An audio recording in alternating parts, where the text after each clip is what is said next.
నమస్తే, welcome to our channel. నేను పద్మిని. ప్రస్తుతంతో పాటు ప్రముఖ ఆధ్యాత్మికవేత్త, వాస్తు జ్యోతిష పండితులు, లలిత ఉపాసకులు, వాస్తు జ్యోతిష శిక్షణ నిపుణులు బ్రహ్మశ్రీ నానాజీ పట్నాయక్ గారు మనతో పాటు ఉన్నారు. మాట్లాడదాం. నమస్కారం సార్. శ్రీమాత్రే నమః. సార్, 2024వ సంవత్సరం మీన రాశి వారికి ఎలా ఉండబోతుంది సార్? మీన రాశి వారికి ఫస్ట్ ఆఫ్ ఆల్ రాహు యొక్క సంచారం మీనంలో ఉంది, అంటే తన రాశిలో జరుగుతుంది. ఎప్పుడైనా గుర్తుపెట్టుకోండి, రాశిలో రాహు సంచారం జరుగుతుంది అంటే ఎక్కువగా ఇమాజినేషన్లోకి వెళ్తాడు మనిషి. అంటే జరగనటువంటిది ఏదో జరుగుతుందేమో, ఇది జరిగితే ఏంటి, అది జరిగితే ఏంటని అసలు ఒకటి జరుగుతుందేమో 99 ఊహించుకుంటాడు మనిషి. ఎక్కువ ఉంటాడు. అందుకని ఏం చేయాలి అంటే ఆ ఇల్యూజన్ నుంచి బయటకు రావాలి అంటే ఉదయం నిద్ర లేచిన వెంటనే లేదా నిద్రపోయేటప్పుడు ఒకటి నిద్ర లేచిన వెంటనే దుర్గని తలుచుకోవాలి, నిద్రపోయేటప్పుడు పరమేశ్వరుణ్ణి తలుచుకుంటే ఈ ఇల్యూజన్స్ నుంచి బయటపడతాడు ఫస్ట్. ఇంకోటి వీలైనంత మటుకు దుర్గా ఆలయాలకు వెళ్ళడం. మన కనకదుర్గ ఆలయం ఉంది విజయవాడ, వెళ్తే ఏమవుతుందంటే ఫస్ట్ ఈ ఇల్యూజన్స్ తగ్గుతాయి. ఎప్పుడు కూడా లేనిదేదో జరుగుతుంది అనుకునేటువంటి మనకు వేదం కూడా అదే చెప్తుంది. మనిషికి ఎప్పుడు భయం వేస్తుందంటే ఏదో ఉందనేటువంటి భయంలోనే మనిషి బతుకుతాడు. ఏదో జరుగుతుందేమో, ఇంకోటి ఉందేమో, వేదం ఎలా చెప్తుంది అంటే రెండోది ఉందేమో అన్నప్పుడు భయం వేస్తుందట మనిషికి. కాబట్టి ఫస్ట్ ఇది కంట్రోల్ చేసుకోవాలి. అయితే ఇక్కడ రెండు విషయాలు, ఒకటి ఇల్యూజన్ ఇస్తే, రెండవది విదేశీ యోగాలు కూడా ఇస్తుంది రాహు ఇక్కడ. సో విదేశాలకు వెళ్ళాలని ట్రై చేస్తున్నానండి, ప్రయత్నం ఫలిస్తుందా లేదా అనుకునేటువంటి వారికి ఇది ఒక మంచి విషయమే. కాకపోతే ఈ 12వ స్థానాన్ని కూడా విదేశాలకు చూసుకుంటాం. సాటర్న్ ఉన్నాడు 12లో, స్లో ప్రాసెస్ అవుతుంది. అదే ఫాస్ట్గా అవ్వకుండా మూమెంట్ కొంచెం స్లో అవుతుంది. అది కూడా మనం అర్థం చేసుకుంటే సరిపోతుంది. ఫైనాన్షియల్ మ్యాటర్స్లో, ఫైనాన్షియల్ ప్లేస్లో జూపిటర్ యొక్క ప్రభావం పడుతుంది. సో జూపిటర్ ఎప్పుడు కూడా ఫైనాన్షియల్ సంబంధించిన ప్రదేశాల్లో ఉన్నప్పుడు న్యాచురల్గా ధనాన్ని ఇచ్చేవాడు గురువు అనమాట. మనకి రెగ్యులర్గా ఉండేది ఎలా అంటే ఇప్పుడు 3 రకాలు ఉంటుందమ్మా ధనం. ఒకటి మన దగ్గర ధనం ఉండడం, ఒకటి సర్క్యులేట్ అవ్వడం, రెండవది బ్యాంకులో ఉండడం. నిల్వధనం అంటారు, నిల్వధనానికి గురువు కారకం. సో జూపిటర్ ఎప్పుడైతే సెకండ్ హౌస్లో ఉన్నాడో గతంతో పోల్చుకుంటే చాలా మట్టుకు బెటర్. ఒకటి. రెండవది ఏమిటి అంటే వీళ్ళకి సర్వసాధారణంగానే ఈ జూపిటర్ ఎప్పటి వరకు ఉంటాడంటే మే వరకు ఉంటాడు. సో ఎప్పుడైతే మే వరకు ఉంటాడో ఈ జూపిటర్, మే నుంచి ఎప్పుడైతే మారుతాడో ఇది పర్టికులర్గా మే తర్వాత నుంచి వీళ్ళకి ఎక్కువగా జర్నీస్ ఎక్కువగా ఉంటాయి. అంటే వీళ్ళు ఉన్న ప్రదేశంలో కాకుండా ఇతర ప్రదేశాలు తిరగడము, షార్ట్ జర్నీస్ ఎక్కువ ఉండడం, ఇంట్లో తక్కువ బయట ఎక్కువ ఉంటుంది. మే నుంచి చూడొచ్చు కావాలంటే మీరు. అలాగే జూన్ వస్తే 12వ స్థానంలో ఉన్న శని కూడా వక్రిస్తాడు. సో ఎప్పుడైతే వక్రిస్తాడో వీళ్ళు ఏలినాటి శని స్టార్ట్ అయిందో, సంవత్సరం స్టార్ట్ అయిందని ఒక భయం ఉంది వీళ్ళకి, మీనం వారికి. అంటే ఇప్పుడే 7.5 సంవత్సరాల్లో సంవత్సరం అయింది, ఇంకా 6.5 సంవత్సరాలు ఉంది. సో జూన్ నుంచి June, July, August, September, October middle వరకు కూడా శని ప్రభావం తగ్గుతుంది వీళ్ళకి. ఏలినాటి శని ప్రభావం తగ్గుతుంది. తగ్గినప్పుడు కొంత రిలీఫ్ వస్తుంది వీళ్ళకి. అయితే ఒకటే, 12లో ఉన్నప్పుడు ఏమిటి జాగ్రత్తలు తీసుకోవాలంటే ఇన్వెస్ట్మెంట్ చేసే విషయాల్లో జాగ్రత్తలు తీసుకోవాలి. అన్నిటికీ ఇబ్బంది వచ్చేదండి ఎప్పుడు కూడా. ఎల్నాడు శని అనగానే వీడు అన్ని కోల్పోవడాలు ఏముండవు, కొన్ని విషయాలకు స్లో అవుతాయి. అది కూడా అసలు అది మొత్తం ఎందుకు పనికి రాకుండా అవడం కాదు. ఆ కర్మని నువ్వు తత్సంబంధించిన విషయంలో పూర్వజన్మలో ఆ కర్మ నువ్వు చేశావు, దాని తగ్గట్టుగా ఇక్కడ నువ్వు దాన్ని చెల్లించు. ఇదే కాన్సెప్ట్, అంతకుమించి మరొకటి ఏం లేదు. అయితే ఇక్కడ మనం ఎలా అర్థం చేసుకోవాలంటే, మనం ఇప్పుడు ఒక అప్పు ఉన్నామమ్మా, బ్యాంక్ అతను వచ్చాడు, మీరు చెల్లించేశారు. అయ్యో చెల్లించేసానని బాధపడతారు. అమ్మయ్య చెల్లించేసాను, అమ్మయ్య తీరిపోయిందిరా బాబు అనుకుంటాం. అమ్మయ్య అనుకుంటాం, అంతే అనుకోవాలంట.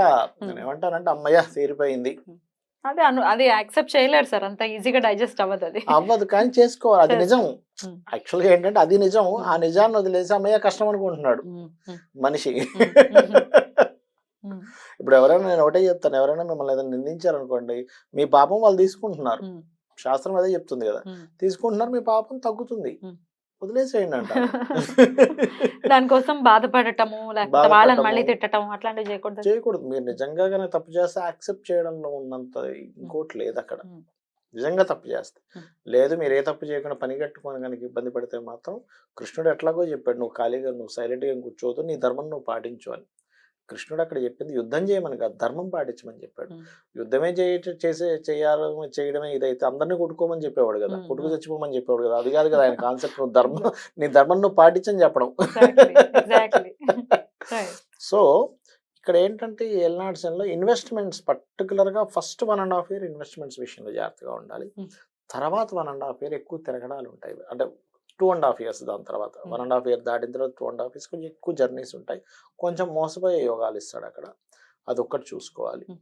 ఇవి చూసుకున్నట్లయితే సరిపోతుంది. ఆఫ్టర్ ద 2.5 years దాన్ని బట్టి ఉంటుంది. అక్కడ కొంచెం కుటుంబ వ్యవహారాల విషయాల్లో జాగ్రత్తగా ఉండాలి ఏలినాటి శని వల్ల. అయితే ఇక్కడ దీంతో పాటు ఇక్కడ రాశిలో ఎప్పుడైతే రాహు సంచారం జరుగుతుందో ఎగ్జాక్ట్లీ ఆపోజిట్లో కేతు ఉంటాడు. Hmm.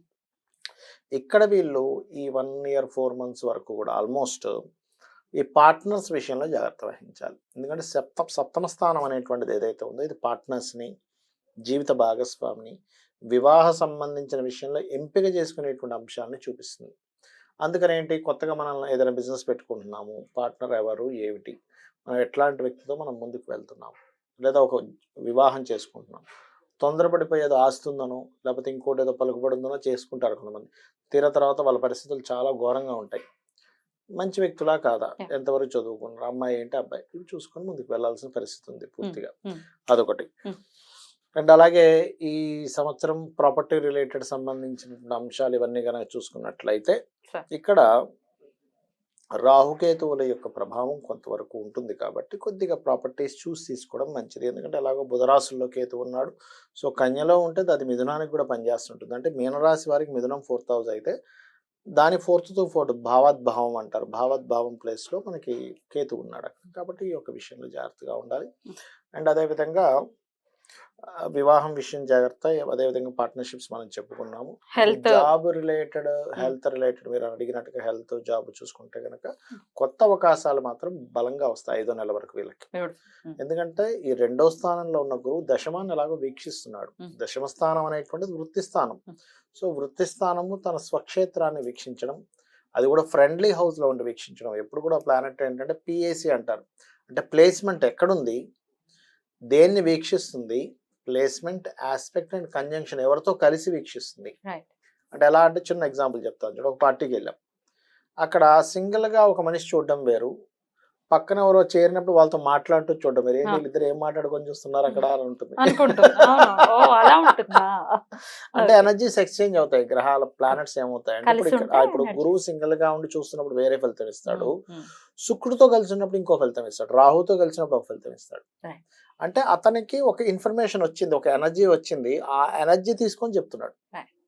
అంటే చిన్న ఎగ్జాంపుల్, పిల్లవాడు ఉన్నాడు అక్కడ, కొడుకున్నాడు, తండ్రి చూస్తున్నాడు, తండ్రి అది చెప్తున్నాడు, ఇంకో వ్యక్తి వాళ్ళ ఫ్యామిలీ వాళ్ళు వచ్చి వాడు ఏం చేశాడో తెలుసా అని చెప్పాడు పక్కకు వచ్చి, వెంటనే ఆ రియాక్షన్ ఎలా మారుతుంది, వేరేలా ఉంటుంది. అలా planet conjunction, placement, aspect, conjunction, ఏ స్థితిలో ఉన్నాడు మనిషి. ఇప్పుడు ఒక్కొక్క దగ్గర ఉంటే ఒక్కొక్క రకంగా ఉంటాం కదా, గుళ్ళో ఉంటే ఒక రకంగా, బడిలో ఉంటే ఒక రకంగా, సముద్ర బొడ్డు దగ్గర ఉంటే ఒక రకంగా, ఇంట్లో ఉంటే ఒక రకంగా ఉంటుంది మన యాక్షన్. అలాగే ప్లానెట్ ఏ రాశిలో ఉంది, ఏ స్టార్ మీద ఉంది అంటే తను ఏ బీజంతో కలిగి ఉంది. ఇదంతా ఏంటంటే ఏ రాశిలో, ఏ స్టార్లో, లేకపోతే ఏ భావంలో, లగ్నం నుంచి ఎన్నో భావం, చంద్రుడి నుంచి ఎన్నో స్థానంలో ఉండి దేన్ని ఆస్పెక్ట్ చేస్తూ దేన్ని అన్నది మంచి చేస్తుందా లేకపోతే ఇబ్బంది ఇచ్చేటువంటి దాంట్లో ఉందా అనేటువంటి చూసుకోవాలి. ఇదే ఆస్ట్రాలజీ అంటే కరెక్ట్ చెప్పాలంటే. Beautiful subject. మొత్తానికైతే మంచి పీరియడ్ గానే కన్సిడర్ చేస్తారా సార్? ఏంటంటే 10th house ని ఆస్పెక్ట్ చేస్తుంది కాబట్టి జాబ్ పరంగా వీళ్ళకి ఫస్ట్ 5 months కొంచెం ఎక్కువ కంగారేం పడకుండా హ్యాపీగా వీళ్ళు చేసే ప్రయత్నాలు సక్సెస్ అవుతాయి అనేటువంటిది. అంటే లగ్నంలో రాహు ఉన్నాడు, అనవసరం ఊహలకు పోకండి, జాబ్ గురించి ఏం భయపడొద్దు అని చెప్తున్నాను. తర్వాత కూడా బాగానే ఉంటుంది, కాకపోతే తర్వాత అది ఎక్కువ బిజినెస్ వాళ్ళకి ఎక్కువ గ్రోత్ ఇస్తుంది వృషభంలోకి వెళ్ళినప్పుడు. ఎందుకంటే ఫైనాన్షియల్ హౌసెస్ లోకి ఫైనాన్స్ కార్ కూడా ఎంటర్ అవుతున్నాడు. అంటే ఏంటి, ఎంతసేపు జాబ్ చేసుకుని కూర్చోవడం కాదు, నేను ఇంకేం చేస్తాను, నేను ఎదుగుతాను అనేది బిజినెస్ ఓరియంటెడ్ దీంట్లో వెళ్తుంది. అట్లా వీళ్ళు చేసుకోవాల్సినటువంటి పరిహారాలు ఏంటి సార్? పరిహారాలు ఎక్కువగా వీళ్ళు రాజరాజేశ్వరి అమ్మవారిది ఎక్కువగా చేసుకోవాలి. రాశిలో రాహు సంచారం జరుగుతుంది కాబట్టి దుర్గారాధన ఎక్కువగా చేసుకోవాలి. అదేవిధంగా ఇన్వెస్ట్మెంట్స్ ఎక్కువ చేయాల్సి వస్తుందండి. చాలా మంది ఏమంటారంటే, ఇప్పుడు నేను మీన రాశి చెప్పినప్పుడు నాకు చాలా మంది అడిగింది ఏంటంటే, సార్ మా పనే రోజు ఇన్వెస్ట్మెంట్ చేయడం, మాకేంటంటే నిత్యం చేసేదానికి కాదు, రెగ్యులర్గా ఇప్పుడు రోజు ఇప్పుడు ఒక కిరాణా షాప్ నడుపుతున్నాడు అనుకోండి, రోజు సరుకు కొనాలి, అమ్మాలి, రోజు ఇన్వెస్ట్మెంట్ చేయాలి, కూర్చుంటానంటే అట్లా నిత్యం చేసేదానికి నేను చెప్పట్లేదు. ఫస్ట్ టైం మొదలు పెట్టే వాళ్ళకి, ఫస్ట్ టైం డిఫరెంట్ గా మీదంతా బాగుంది, ఇంకోటి ఏదో కొత్తగా నేను ప్రారంభిస్తున్నాను అన్నప్పుడు చూసుకోండి. అదొకటి. ఇంకా ఇన్వెస్ట్మెంట్ తప్పనిసరి చేయాల్సి వస్తుంది కొన్నిసార్లు. కొంతమంది ఆగడం కుదరదు. ఇప్పుడు మారిందండి, ఇన్వెస్ట్మెంట్ చేయొద్దండి అంటే ఏదో బ్యాంకులో లోన్ తీసుకుంటాడు, కొన్ని కోట్ల రూపాయలు ఇన్వెస్ట్మెంట్ చేయడానికే తీసుకుంటాడు, ఇప్పుడు ఖాళీ కూర్చోలేడు కదా.